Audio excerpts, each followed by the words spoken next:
有的宣传方式它全部都砸下去，我都要。那你也知道，其实制作其实不是说会让你破产的嘛，但是宣传是很可怕的，宣传下去是无止境的这样。后来他就糟了。对。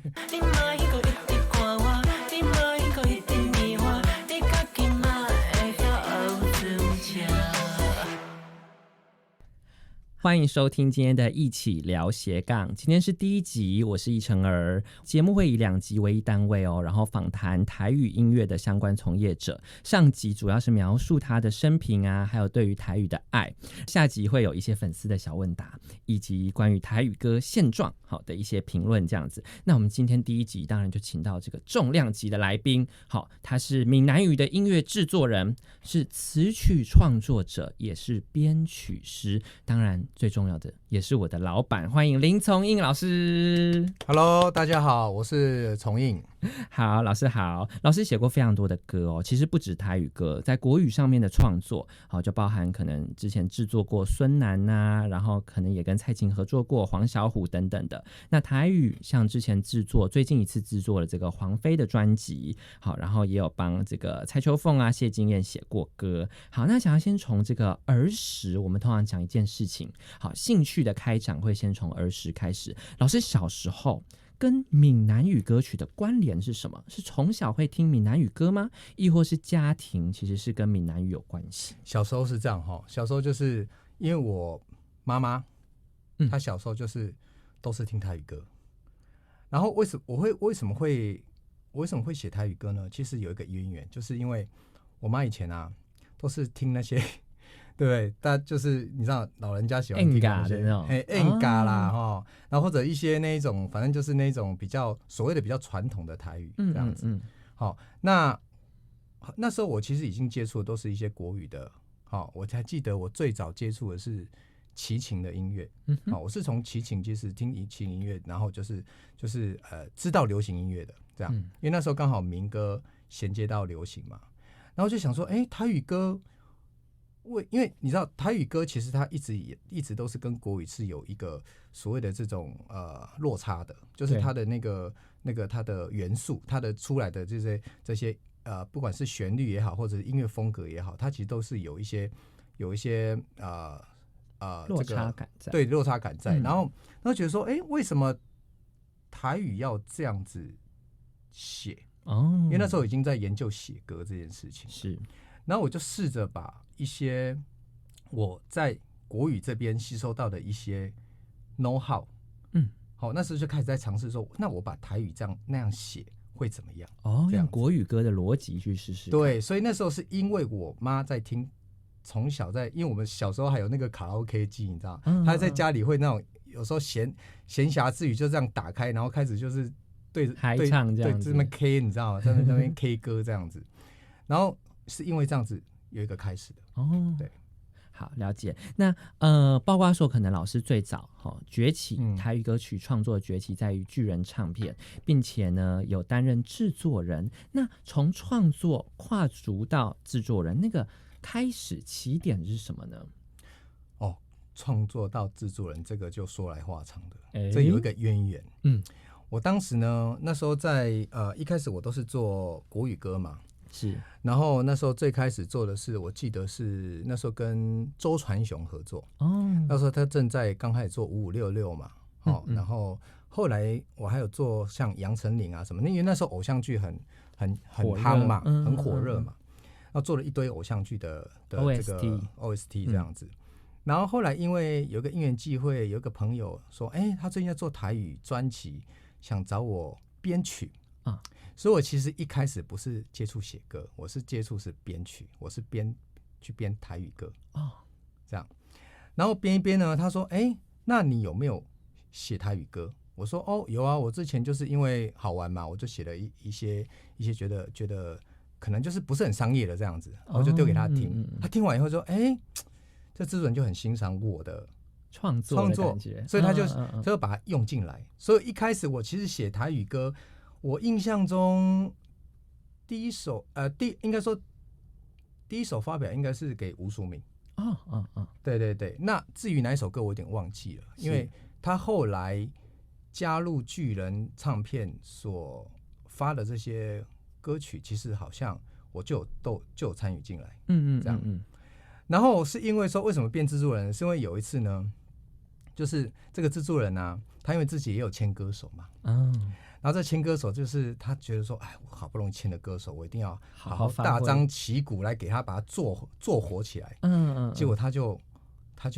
砸了，我看应该有几千万哦，就是因为那时候还是传统媒体嘛，所以那时候他就是大公司有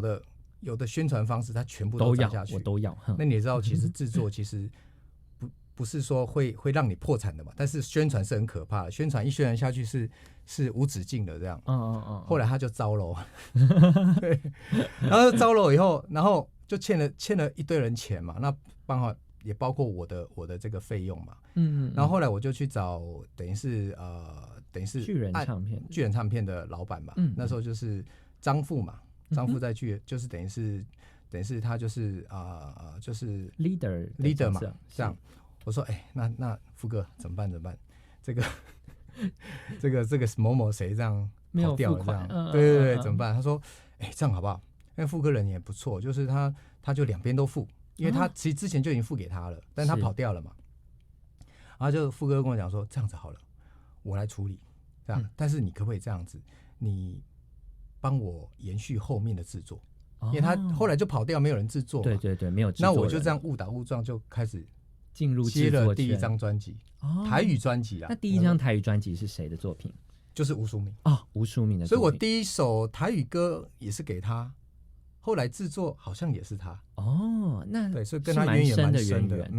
那我之前曾经听过老师跟吴淑敏其实是有一个磨合的过程，并不是一开始就那么顺畅。对啊，一开始我记得那时候做他的承接的第一张制作嘛，就是我记得那一张是叫因为拄着你那一张专辑是好，然后那首歌还找了好像施文彬来对唱这样子。那时候第一天进录音室的时候，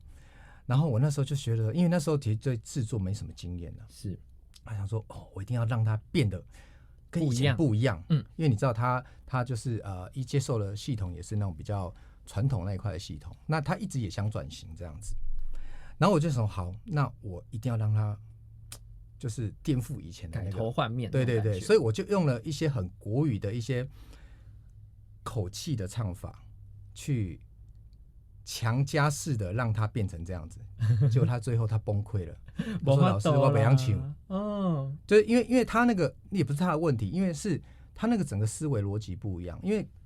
台语歌呢，他其实他想的都是怎么样把这个旋律唱到漂亮，唱到完美，很精准的比如说他尾音要怎么抖，一开始这个声音的出来要用什么痛，他们都很讲究，所以他们有他们那一套的逻辑。是，但是国语不一样，国语它是讲的是一种感觉感受，对，他是想的是画面，所以我一直在跟他讨论画面这个东西，但是他一直没办法去进入那个状态，往那个方向去思考，他只会想到他已经习惯，他已经那个对于声音的那个处理，他已经变成一种反射，就是说他一定要把声音处理到很完整。所以他光这一块的思维，他没办法去思考到另外一块那个画面感的东西，他就产生了一种我们之间那个互动的一个冲突。后来我就学到了，这是个经验啊。我觉得任何东西都是一个经验，这样就是我就觉得那这样山不转路转，我就顺着它，然后顺着它以后，我就慢慢可能1张、2张、3张，所以到了3、4张才慢慢的把它转过来，比较我觉得 OK 的一个方向，就比较国语的方向这样子。等于是用一个比较循序渐进的方式啦，因为没有办法一开始让一个人也是经验呐。对，是，等于是刚开始制作那种台语音乐比较没有经验，然后慢慢可能比方说像巨人时期的凤娘啊，也是由老师制作，然后慢慢的把它推向金曲歌后啊。是。那凤娘的情况比较特别，是凤娘她就像一张白纸，就是那时候她刚出来嘛，我记得她那时候好像第一张就是我做的，所以她并没有被定义什么东西。是。那我觉得这个声音其实很年轻啊。所以应该是他是可以达到我当时想给吴淑敏的那个理想，你知道吗？国语化，所以我就把那个用在他身上，寄托在他身上，是。然后我就开始去塑造他声音的那个属性。所以以你会发现，其实凤娘其实以前学的，我相信好像应该也是传统派的东西。但是那时候在专辑上面，我就是给他的歌曲也好，或者是给他的一些 know how， 给他一些观念，全部都是国语的。这样子。对。等于是说，凤娘她就是还没有这个吴淑敏前面那个录制唱片的那个过程的那个雕琢这样，然后等于巨人唱片之后呢，像老师现在也是在华特音乐制作非常多的专辑，连我们就是连续2次入围金曲奖的黄飞，然后就大家非常喜欢的菲姐也是老师所制作的。那老师可以跟大家聊聊，就是制作菲姐的专辑的一个感觉。其实我觉得菲姐她本身就已经很清楚她是什么了。他自己也很明白，特色很明显。所以其实对于黄菲姐来说，我其实就是顺着她原来的那个样子去走。那只是我把音乐让她就是依照这个歌曲可以给的一些创意，我提供进去。然后跟她的声音来组合起来，看怎么样能成为一个搭配成一个不违和的状态。所以其实我没有变过她的声音。他也不能变，因为有吴淑敏的例子嘛。但是不是他们不好，只是说他们的声音属性的那个定位已经非常很清晰了，所以你不能破坏那个东西，你破坏它就不是它了。对，它有它原来的那个被认定的那个，而且它的特色就在那里。对，所以就变成说我们要音乐去辅助它，让它产生一个特别的撞击。对。好，那像这么多制作的作品刚刚其实老师有提到一点，就是刚开始是从编曲做切入。对，那其实我们之前好像有聊到这个编曲跟词曲，老师刚开始做编曲，好像那个时候那一阵子是因为词曲可能没有办法维生，是不是有这样子的事情？词曲跟编曲是这样，我最开始要从最早讲起啦，就是说我一开始其实我最喜欢就是创作，就是词曲。是。但是呢，因为要生存嘛，对，所以我才去着手在大量的编曲上面，有一些这个参与这样子。那编曲其实它有好玩的地方，是因为说编曲就像说帮一个歌曲穿衣服。是，那你看咯，这个人呢穿什么衣服，他就有什么这样的气质。所以其实编曲它关系到，其实一首歌的成败其实是很关键的、很重要的一部分，很关键的。因为就是其实我觉得一首歌啊，就是4个元素最重要，一个是词、曲、唱、编曲。这4个东西只要搞定了，基本上80%这首歌就定了，其他都只是点缀。这样，所以那时候我就觉得还好，我因为生存这件事情，所以我进入了编曲的领域。那也因为这样子，当然我可以一直做音乐下去，不然的话光写歌其实很难。是因为我记得我那时候1996年开始发表第一首歌，那这当中呢，第2首歌是什么？10年后。所以你看这样子怎么可能生存？我一定会转行嘛。那这样子我跟音乐就没有交集了嘛。那所以后来因为有编曲，所以我可以很顺利的去继续在这个音乐圈认识人脉，去累积一些创作的一些养分。是。对，那等于老师刚刚有讲到一个很重要的，我觉得很有感触就是第1首到第2首之间隔那么久，我想说，那我很幸运，还好有遇到老师，我的创作是你厉害了，对啊，创作可以一直卖出去这样子那包括说老师在编曲上面的专业，其实工作室也有很多的编曲老师呢，是跟老师做合作的，并且他们时常有作品呢是跟老师有联名的，就是一首作品由他们先编出，然后再由老师去做一些调整修改。然后变成说演变成最后的一个完整的模样。好，那再来另外一个部分呢，我相信也是听众朋友比较好奇的，就是映乐音乐，就是老师成立的这个厂牌，好像不是叫做唱片公司那它是怎么样子的一个概念？我相信大家对于可能版权公司这部分是比较陌生的，以及这个映乐音乐它主要的业务是什么？我成立这个映乐音乐，主要真的是为了幕后，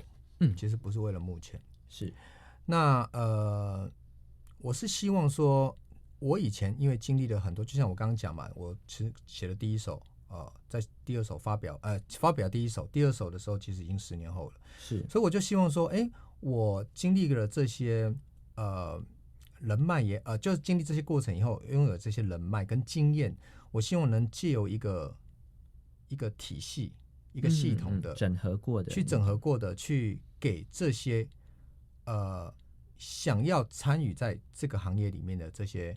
幕后人员。我当时的初衷其实是这样，因为我自己有很多的，就是走过很多冤枉路嘛。不管从最早买器材开始，到后面的这个所谓的这个在制作也好，其实都是有很多的惨痛经验。我想要说，快速的能够把我这个东西能够给到这些有心的幕后音乐人，经验的传承，这样经验的传承是，对对对。就像老师工作室其实有非常多的，比方说张馨予老师啊，然后林逸飞老师，就是以前的林嘉玲老师，这些老师他们的作品，其实在台语的市面上非常的流通，大家都可以在专辑啊看到这些人，等于是平常借由这些招兵买马的模式，好达到一个非常坚强的团队。那除了这些词曲创作老师，近期其实呢，也开始有跟歌手合作，像是应乐最近就是发行了一张作品叫做《康翠西》。那老师讲一下这个跟钟琪这位歌手的渊源。我跟他渊源最早就是我印象中好像那时候他有参加比赛了吗？是，就是我记得我那时候好像是在他那时候刚签进爱回的时候认识的，我印象中是这样，因为我们已经认识很久了这样。对。然后有一天呢，他就来找我嘛，然后说他就是讲出他对于台语歌的一些情怀，是我听了其实蛮感动的然后我就那时候就想说，好，那我们一起来弄一张试试看这样子。然后我们就去参与的那个补助嘛，是文化部的那个补助。对，那我觉得就是我觉得这是天意啦，就是他让我们可以通过，然后我就觉得那他这么有心，然后我也很想在台语的领域里面有一些真的是发自内心的一些属于自己真的想要做的东西，就是有些可能真的唱片公司他没办法接受的东西，我想要借由这个机会让大家这个就是这些有心的人一起聚集起来，然后来实验看看能够做出一个什么样的一个结果。当时其实真的就是纯实验性质，但就是当然我也一直在跟商业在拉扯，因为这个东西还是毕竟要出来的嘛，要出来给大家听的，能够让大众所接受。对对，所以我也在抓一个中间值。对。那等于是说，印象中老师其实我刚刚跟老师认识，老师也一直讲到说，很想要做真正属于我们彼此之间非常喜欢的作品。我们两个私底下其实有一些作品是协议说不要卖的，好，就是真的很纯粹的东西，做爽的。对对对。好，那我们这个上集最后一个问题想要询问老师咯，因为其实呢，据这个如果是有上网搜寻老师的资料，会知道老师以前早期在北京其实是有属于自己的音乐事业，但是后来索性好放下了这些，好回来台湾经营所谓在地的独立品牌。好，我相信这个是跟价值观好的一个想法判定是有很大的关系，那这部分可以跟我们的听众朋友分享一下。其实这个事情跟价值观没关系，这个跟我个人的一点私事有关系。那时候刚认识我的前妻，那时候我在北京其实做的还不错啦，就是蛮稳定的这样子。然后后来因为过年的时候回来台湾跟他认识吧，然后认识完以后，就是我们后来他就有一次去北京找我这样，那时候我们已经有在考虑要结婚这件事情了，结婚嫁这样。那其实我们才认识3个月，算是也是闪婚那种感觉。对，是，就有点闪婚啦。然后就是那时候他就我在北京嘛然后突然有一天起来，然后他跟我讲说，你还继续在北京吗？我说对啊。我说这样，那我就先回去了。这样意思就很清楚了嘛，就是说你要么你选一个嘛，要我还是要事业？没错，爱江山还是爱美人？那时候因为那时候就是觉得差不多了，因为已经40好几了，也对不对？对，也老大不小了，那事业还可以钱可以赚嘛，事业可以再努力嘛。那遇到一个我认为对的人，是很难得的，很难得的，不能错过的事情。对对对，所以我就毅然决然的放下了，把所有东西就是放下它，然后就回来完成人生的大事。是，对那刚刚所以跟音乐理想一点关系都没有关系。对对对，老师非常的诚实没有骗大家说因为想要在台湾在地的生根等等的非常诚实的一个想法。但是又讲到一个比较刚刚老师自己提到一个敏感的点，前期大家有听到吗？那老师有对于这段过程曾经有觉得说